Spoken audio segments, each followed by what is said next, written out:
If we aren't participating early, we are not going to get to help write the rules of what this next chapter of the internet and the next financial system could look like. And yet again, we will get left behind. Hey, my name is Jenna Kutcher, and I am obsessed with all things business, marketing, numbers, and helping you to navigate both the messy and the magical seasons of this thing called life. I'm a small town mama who took a $300 camera, grew a successful photo biz, and now I work from home and run a 7-figure online business. I teach you the tried and true secrets to building a career you adore. Shy away from the real talk?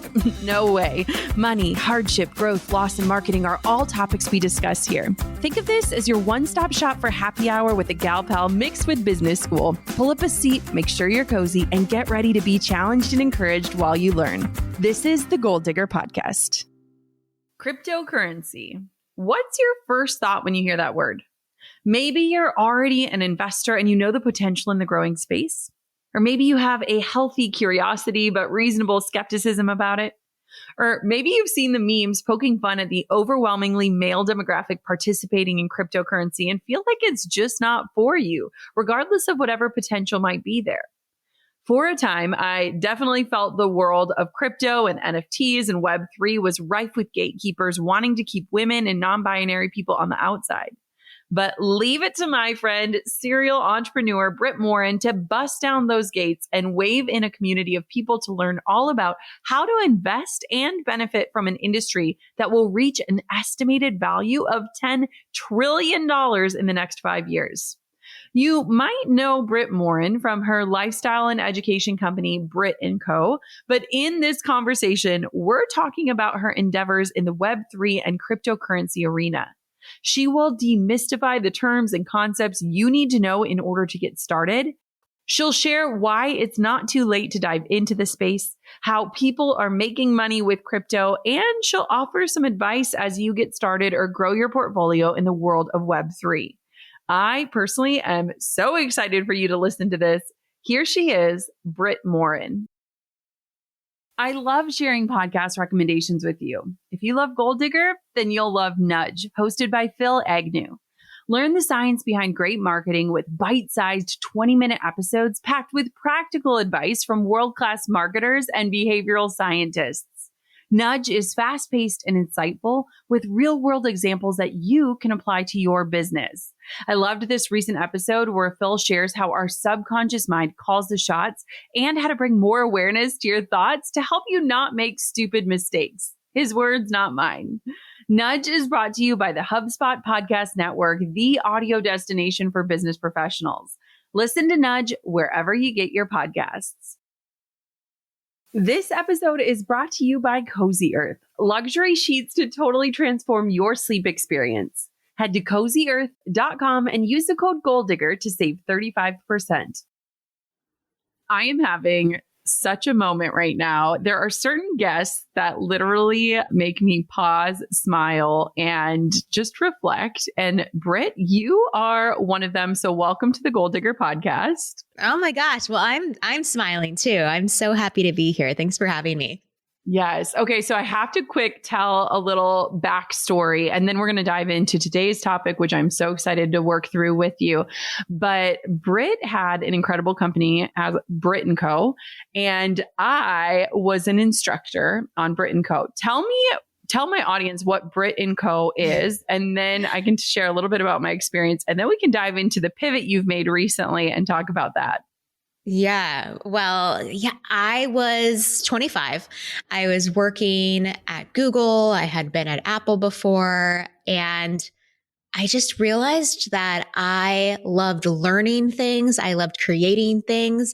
And when I asked all of my girlfriends if they also like to create things, they said, yes, but I really suck at it. I'm not creative. And it dawned on me, this is 2011, by the way, it dawned on me like, wait, but we have the internet at our disposal. Can't we all learn new things all the time? And can't we all be creative, even if we suck when we start? Isn't that the point? And so Brit Co ended up being in 2011, I wanted to build the home for women to come learn how to do just about anything. And that was not just things like how to cook and how to, paint and do creative stuff, but how to launch businesses and how to code and how to use all these new advanced skills that, we've only learned in the past decade or so.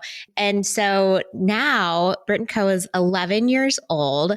Wow. We have reached, I don't even know, a cajillion people over the past several years. We've launched, it's a digital media company first and foremost. So we reach many millions of women every month with our content and videos. It's an education company. We've got hundreds of courses that you can take from how to paint and how to bake to how to code and how to start businesses. We've sold products nationally across all different types of mass retail stores.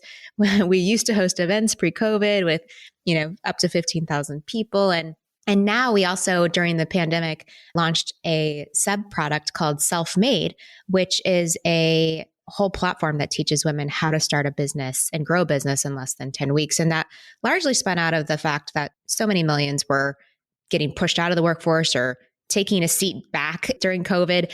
And I was like, no, I know how to help you start businesses and grow them. And I actually started a venture fund too during the pandemic. So I was like, I can also help you invest in them. And so it's been a whole whirlwind over the last 11 years with Brit Co and Self-Made. Now I've got Offline. And then I'm sure you're going to talk about BFF, my newest project. I can't help myself. I just love to start things. You are a serial entrepreneur through and through. And what's so crazy is that years and years ago, I actually taught a course on Brit Co, Introduction to DSLR Photography, flew down to San Francisco, shot the course. We actually shot it, Brit, in an Airbnb because I was teaching people how to take better photos with their cameras.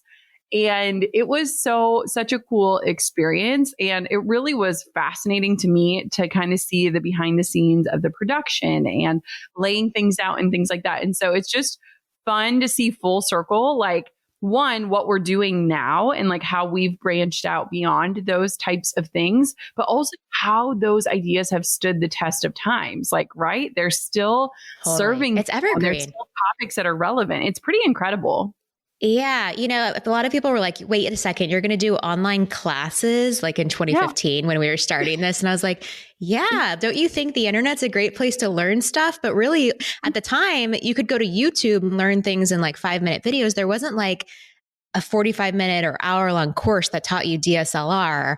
Yes. Which sounds wild. I get it now, in today's age, because everyone's doing classes, but no one was. And so even just filming out how to film them and produce them and what would people pay for them, it was a whole like new type of business model. And thank you so much for taking an early chance on us, because people are still buying and learning through you and that course itself and so many others. And I just love that Brit Co has been able to give so many millions of people the chance to learn something new and to build confidence within themselves, to be courageous enough to try something new.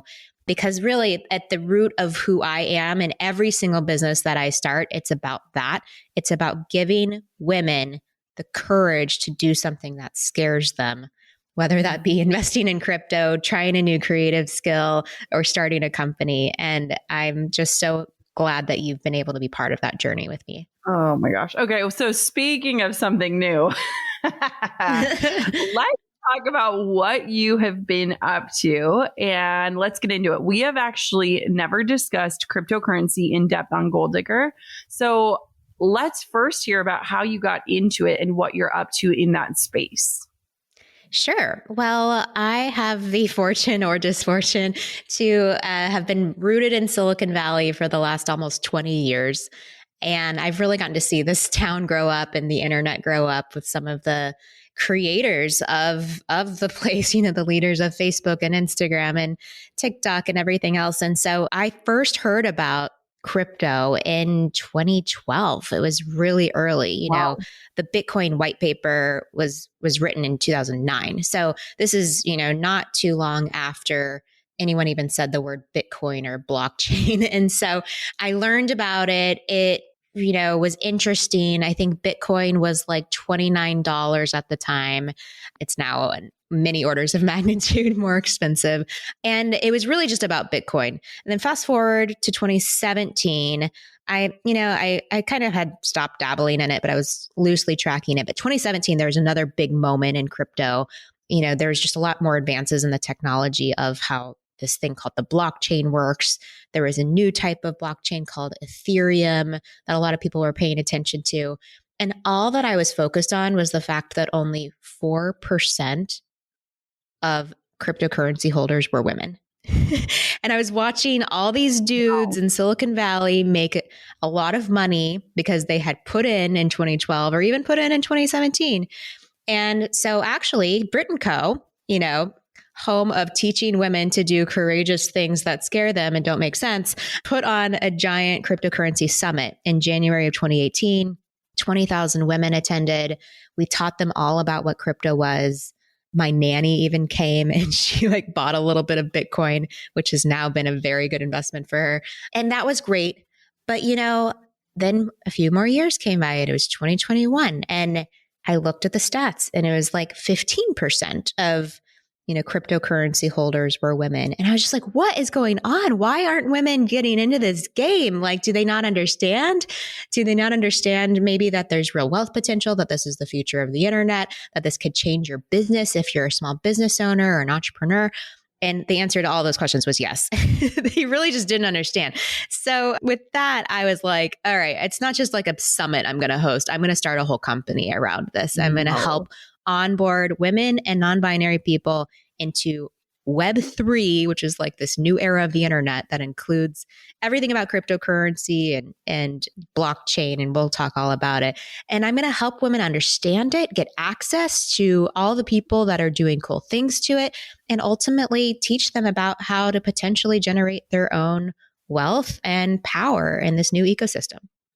Oh, so fascinating. I love too how you're like, I'm not just going to talk about it. I'm just going to make a whole business around this. Why not, right? Yeah. Once you get to know me a little bit more, you'll understand that starting a business does not scare me. I don't even know how many businesses I've started over my lifetime, but it's why I love teaching people how to start businesses because it sounds scary, but at the end of the day, how fun to take a big risk. And if you invest the capital correctly and not too bullishly, you aren't necessarily going to lose a bunch of money when you get started. And I wanted to test a hypothesis. So, that's really how we did it. We tested really slowly at first and we had a huge reaction that we can talk more about. And so then we really went full in. Oh, I love that. Okay, so let's start with the basics and just cover a few key terms. So for someone who is brand new to this idea or this space, what is the best way to introduce and explain things like crypto and NFT and Web3? How do you define those, separate those? What are they? Sure. Let me start with Web3 because I think that's the umbrella term that encapsulates all of these things that are happening and all these buzzwords you're hearing. And Web3 clearly is something that comes after whatever Web 2 and Web 1 is, which I'll explain.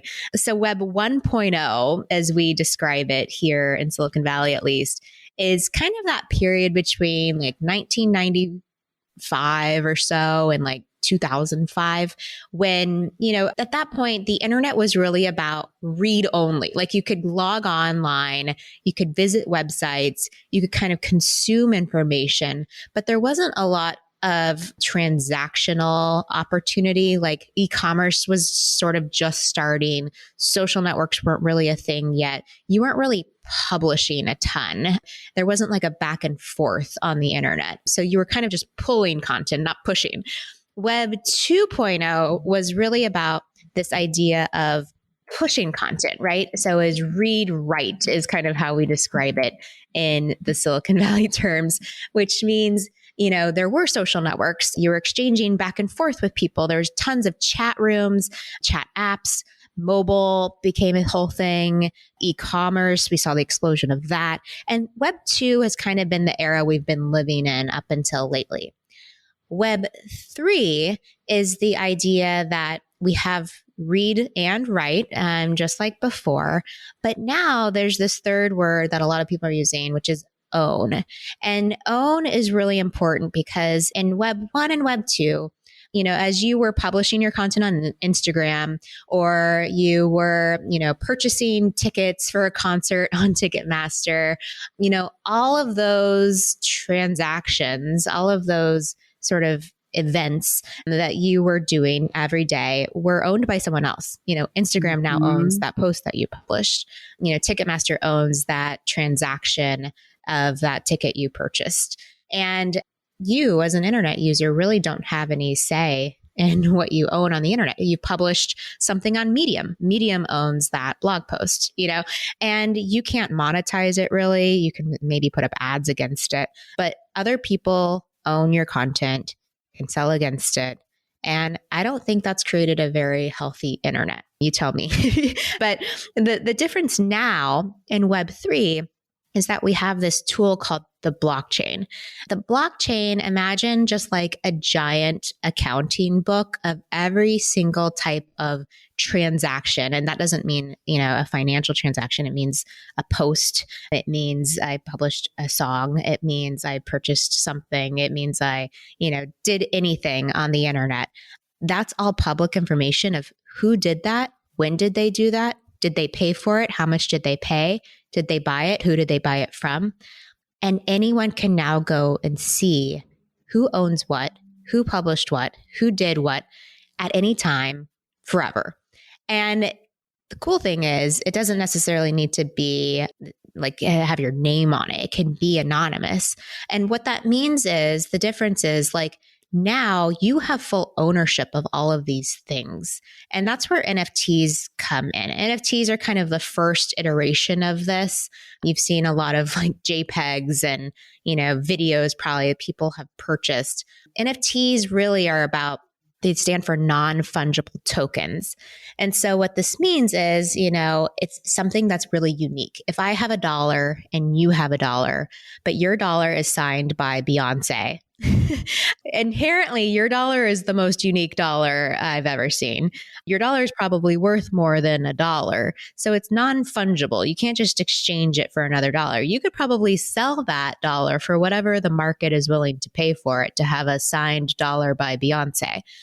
And so that's kind of the point of what NFTs are. Each one is unique in their own way.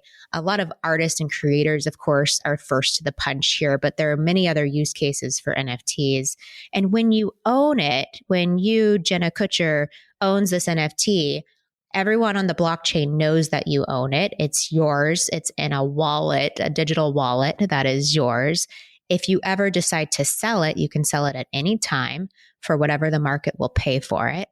And because of that, a lot of this ownership has taken off. They're publishing literally blog posts that are NFTs and saying, this is mine. It's worth this much. If anyone wants to buy this from me and now own this, they can. People are putting music up, their own music, which, to date has been an issue with music labels having rights over the artist, and all kinds of other types of goods and services on the internet are becoming tokenized. And so this is creating a whole market of people that want to buy and transact, but verify that they own something. And I'll pause there because I know that was a lot at once.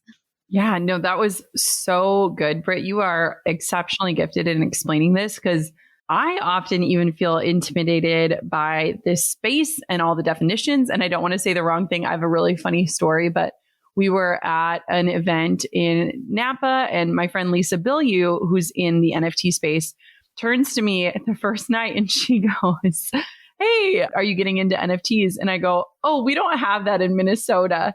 And I had no idea what an NFT was. I thought it was like a food chain or I had literally no idea. And so then she turned away and was talking to someone else and I quick Googled it and I was like, oh my gosh, I am an idiot. I literally had no idea what she was talking about.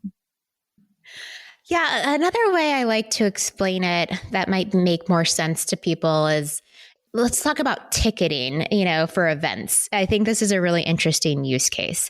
A lot of people probably heard about Hamilton and a lot of people probably heard about Wicked. Let's talk, the Broadway shows, right?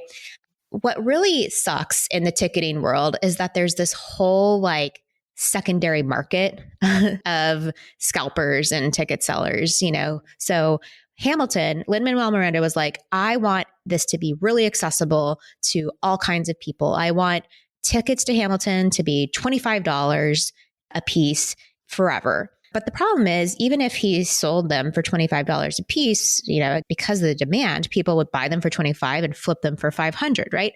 How do you enforce that they can only ever be $25? Well, This is where the blockchain comes in. There's a thing called a smart contract, which is like when you create these NFTs, these tokens, which can be tickets, by the way, you can say forever and ever, they will only ever be $25 no matter what.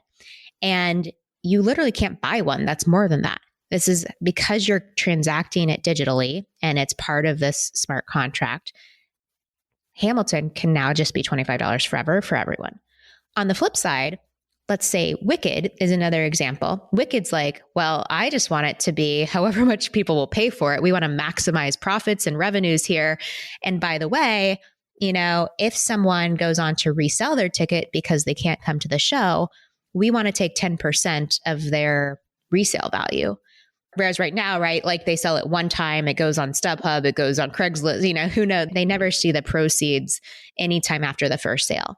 Again, because of these smart contracts and because of digital currency, they can code into the ticket and say, tickets will start at $100. They can go up to whatever value the secondary buyer marks it up as, but we will take 10% of every ongoing transaction forever.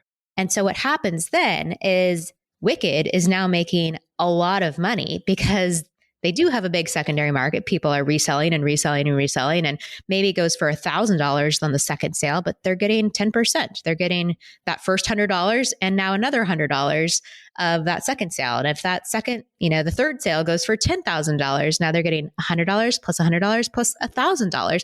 And that just racks up over time. And so again, this is where it becomes so interesting, especially for artists and creators and people that publish content and own their own IP, is that they can now build up a community that is effectively paying them forever and ever over time for the goods that they made. And I think that brings so much more power back to the creator and power to the people to create their own market, to buy and sell things for what they think it's worth, rather than, a traditional e-commerce site or something just telling you what it's worth. I know something about you. You're busy. Chances are that you're listening to this podcast and you're probably doing something else too. Mastering the art of working out, walking the baby in the stroller, washing that sink full of dishes. And honestly, we get it. When you're having conversations with your customers, the same is probably true for them. They're juggling just as much. And it can be hard to give a true experience in just a moment, especially when we're all so distracted. HubSpot helps you go beyond the moment by connecting you and your team so you can access all the data you need to see the full customer picture, what motivates them, what their expectations are, and how you can blow them out of the water with your service. With powerful tools that connect marketing, sales, ops, and service, HubSpot's powerful CRM platform powers you and your team to transform customer moments into extraordinary customer experiences. Learn how HubSpot can help your business grow better at HubSpot.com. I've been on a health journey this year, and a lot of you have been curious as to what it is that I've been focusing on. One of the biggest things I've been focusing on is sleep. And not just getting more of it, but creating a sleep environment to give my body the best rest it can get. And one big factor of that includes our bed, and beyond just our bed itself, our bedding. When is the last time you thought about the sheets that you're crawling in between at the end of a long day? Now, when I was introduced to Cozy Earth, a brand that was featured as one of Oprah's favorite things, I knew we were going to upgrade our sleep. Cozy Earth has temperature regulating fabrics available in both viscose from bamboo and linen. And what I love is that they are so confident in the quality of their products that they come with a 10-year warranty. So if you are looking to upgrade your bedding and thus upgrading your sleep, Cozy Earth has created an exclusive discount just for Gold Digger listeners. Head to CozyEarth.com and use the code Gold Digger at checkout to save 35%. That's CozyEarth.com with the code Gold Digger to save 35%. Yeah. Okay. This is so good. I can tell that you are rooted in education because you are so good.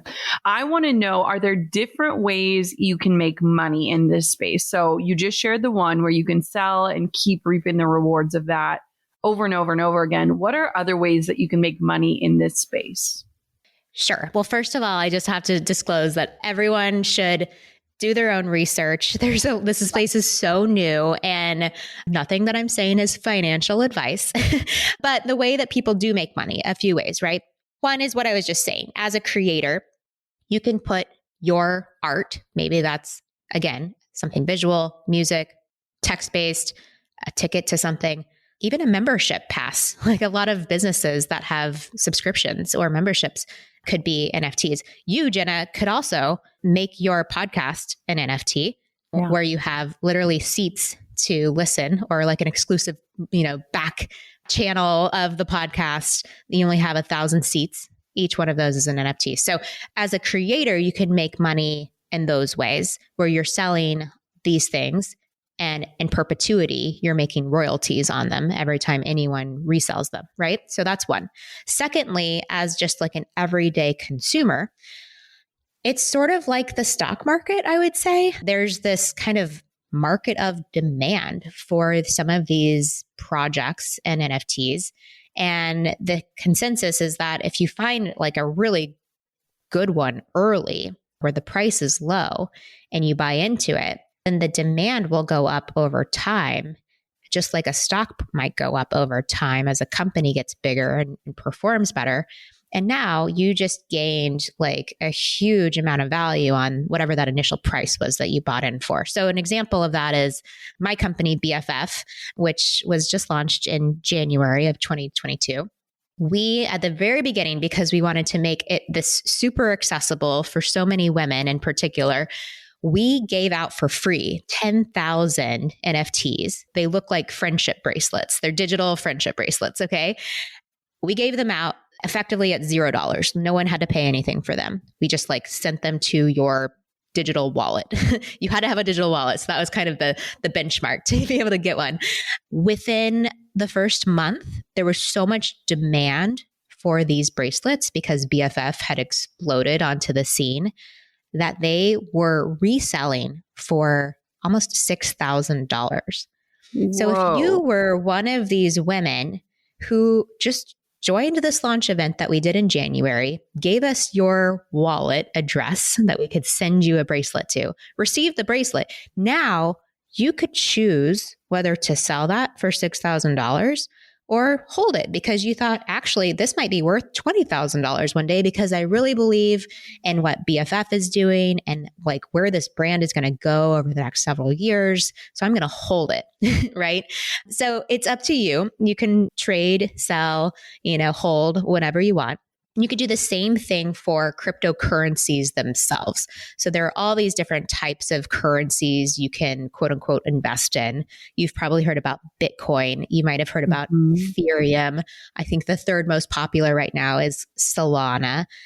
And each one of these are currencies like USD and yen and euros are currencies, right? You can use them in different ways to transact in the digital, currency world. A lot of people believe the value of the currency itself will continue to rise over the next several years to decades. Bitcoin, as an example, when I hosted that event for Brit Co in January 2018, I think it was something like $5,000 to $7,000 for a Bitcoin. And by the way, you can buy fractional pieces. So you could say, I want to buy $100 of Bitcoin. I don't need to buy a whole Bitcoin.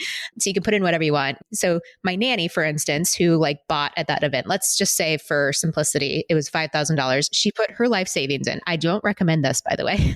And again, I don't recommend anyone invest more than they can spend, but she did. She was like so compelled. She put in $5,000. She bought a Bitcoin. And 3 years later, Bitcoin, it was now valued at $50,000. And she was really glad she bought a Bitcoin for $5,000. So, again, it's a bit of it's very risky. This is a whole new market. It's a lot about speculation of like which projects or which currencies are going to go up in value and why, kind of like the stock market, and it's still really new. And so if anyone's getting into this, there are certainly ways that you can make money. There are also certainly ways to lose money. And so just be very careful. And I think my main point is, I think everyone should just play around with even $10 and even $0. Just make a wallet, like learn about this stuff, because this is now a multi-trillion-dollar industry that's been around for, over a decade. It's projected to be a $5 to $10 trillion industry in the next 5 to 10 years. And it is projected to be the future of what we all know as the internet. And so if we, and I'm talking about everyone listening right now, this like visionary, tech forward, smart people, probably a lot of women and underserved communities, if we aren't participating early, we are not going to get to help write the rules of what this next chapter of the internet and the next financial system could look like. And yet again, we will get left behind. So it's about participating just as much as it's about potential wealth creation. And I believe that we should be here for both of it. Oh, this is so powerful. And you kind of touched on this, but I want to just ask it to make sure. Is there still time to be, quote, early? Because I know that you said like it literally started a decade ago, or that was when you first heard about it. So is it too late? I think that's one of the biggest questions people ask about things like this. I certainly don't think so. I think we are at the sort of dial-up internet phase of this world. Like there's like probably 1% to 2% of the world's population that has invested in cryptocurrency. So yes, you are definitely still an early adopter if you're hearing about this now and just figuring this out. It is like a foreign language. I will say that. I've now helped many, many, many people onboard into this, and everyone's super confused. They're like, I don't freaking understand what you just said. What is a token? Like, what do I do with it? What is a wallet? And so it's a learning curve. And I would suggest learn one new thing every day. And if you need a place to go, mybff.com has a learn section with all kinds of reading lists, podcasts, videos. Everything is like catered towards beginners and intermediates figuring this whole world out. And that is the point exactly. Like, we want you to feel competent talking about this. And at some point it's going to click and you're going to be like, oh my gosh, I get this. And now I can explain it to like my mom, and it's really a powerful thing to be so early. How often in our lives do we get to be so early to such a huge financial breakthrough? It feels like to me, like we're in the days of downloading music on Napster and learning how to burn it onto CDs. Like when it was like, whoa, music is going to be on the internet soon. Like this is going to change the world, and now look, here we are just doing a podcast casually, and back in the day, by the way, just as an aside, a podcast was incredibly difficult to listen to. First, you had to have an MP3 player. You had to have a separate app that downloaded an RSS feed, converted it to audio, connected to the MP3 player so that you could listen to this streaming audio RSS feed. And okay, first of all, there's so many acronyms. There's all these devices you need and apps you need. And that is exactly where we are right now with crypto and NFTs. Like it seems really there's a lot of friction into making some of this stuff work. You need a wallet, you need an account, you need all these different things. There's a lot of jargon. But in 5 or 10 years time, we're just going to say like, oh, I bought a membership to Jenna Kutcher's podcast, or I bought a token to Jenna Kutcher's podcast. It's not going to feel like you just say like, oh, I'm listening to the Gold Digger podcast. You're not saying I'm listening to an RSS feed played on my MP3 player made by Jenna Kutcher, So this is where we're at. We're early is my point. That's a really good reminder too, because it feels overwhelming, but when you are early to anything, the path is not always the path of least destruction, but it leaves a lot of room for ingenuity and improvement. And so sometimes being early, while it might be a little more confusing and a little more work, it can really help pave the way for the future, which I love. Speaking of, Do you, Brit, have a roadmap or a step-by-step recommendation? If somebody's listening to this right now and they want to start as a beginner in the space, they're ready, they are starting to understand it, and they want to know where to begin. Yes. So other than just reading up on what all this means, again, on mybff.com, the number one thing I would say is to set up your wallet. This is a crypto wallet. There are many different types of wallets that you can get that can hold crypto. This is a wallet that's not a physical wallet. This is like on your phone or on your computer. The most popular is probably MetaMask. It's metamask.io. However, if you have an iPhone, I think the most seamless user experience and the easiest to understand is one called Rainbow, just like a rainbow. And you can download that. You can even, use a debit card to buy your first amount of cryptocurrency. Again, it could be $10. It could be whatever you want. When you have this wallet, what's now interesting is you can buy and sell crypto. You can buy and sell NFTs. You can send these crypto or NFTs to your friends. You can even get your own kind of domain name, quote unquote. It's an ENS name or address. So for instance, I have Brit.eth. ETH stands for Ethereum. But remember back in like the early .com days, it would like you could go get your own URL, and that was like a breakthrough. And you could get like jennakutcher.com and Brit.com. Yeah. And so I would also just beg you to go check this out, because like you should get it now while there's probably a lot available to get your own.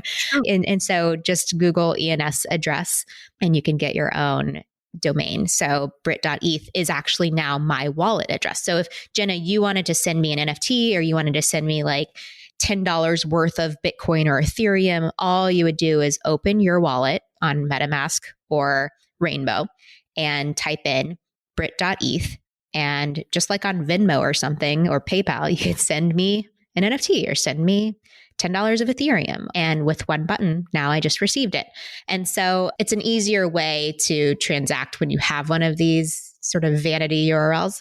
But if you don't, it's just this weird hash of 42 characters that are like numbers and letters. And that's your username effectively. And so whenever you buy or sell something, that's what people will see on the internet. So they don't know it's you, but they know this one wallet, bought or transacted. So this is important because you want to go on and just at least snag your name or a username before it's gone. Kind of like on Instagram, if your handle is already taken, go snag your handle, even if you're not going to do anything else. Is that good advice? I hope. Yeah, I think it is. It costs, you have to see what it costs. It changes every day, but you have to buy it. And so you need crypto to buy it. So you need a wallet that has crypto in it to go buy your domain all name. In the game. Exactly. So it's a small investment, but I think even if you just get a wallet, like I said, and buy $10 of crypto or buy like $10 of an NFT, it really unlocks your brain. You're like, oh, I understand it. And if you're looking for NFTs, by the way, one of the most popular places to go is called OpenSea. So just go to OpenSea.io, and that's where all of the most popular NFTs are. You can look for one that's literally like super cheap. Yeah. It doesn't matter, but just buy it. You'll understand what that transaction flow looks like. One of the coolest things I think about what's happening with Web3 and when everyone has a wallet is that now there's a single login button.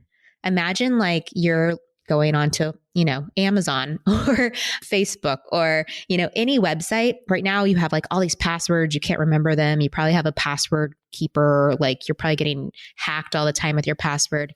In the future, all you're going to do is click Connect Wallet. That wallet is very secure, tied to your identity.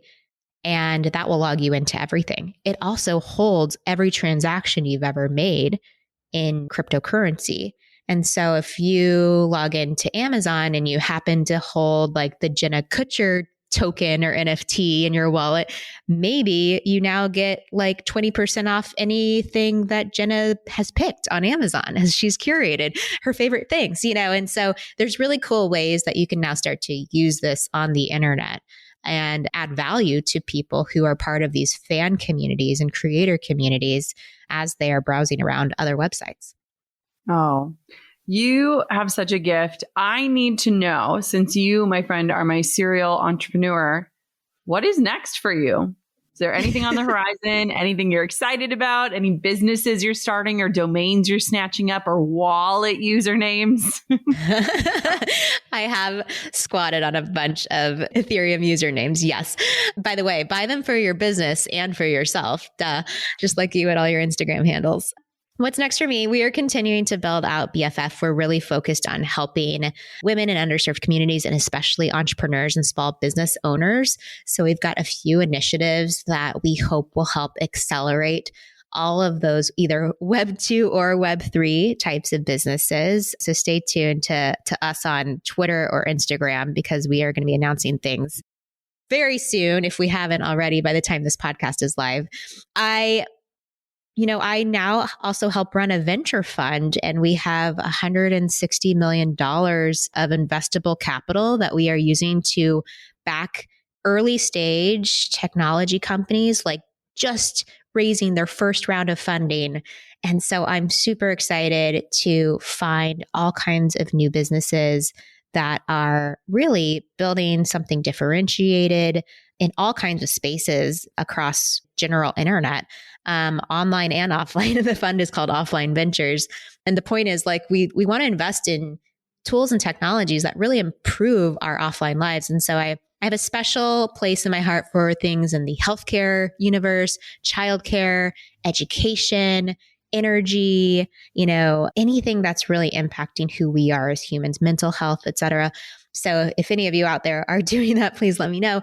And the other thing about offline is we incubate companies too. So by the time this podcast airs, I might have another company up my sleeve. Who knows? I love that. Oh, Brit, thank you so much for coming on and giving us this insight and information. I love watching what you do, and I cannot wait to see what you do next. Thank you so much for having me. And to everyone out there, I hope you'll take a chance on yourself to learn something new about crypto and Web3 and take it with you as we all help build the next chapter of the internet. I mean, I feel like I need to listen back to this episode and take notes. I love the way that Brit broke everything down super simply and explained it using analogies that I can understand. I know it's easy to be intimidated by topics like this, but I love how she is wanting to link arms and bring people into this new movement, specifically women, into the movement where we haven't been traditionally welcomed or invited. I love hearing from serial entrepreneurs about what they're up to next and how they've created spaces for themselves in places that they see a need. And I am just so grateful for this full circle connection with a woman that I admire, someone who I've looked up to for many, many years.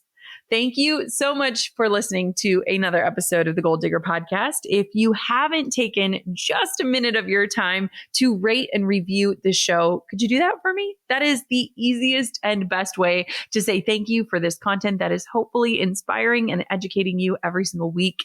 And of course, until next time, Gold Diggers, keep on digging your biggest goals.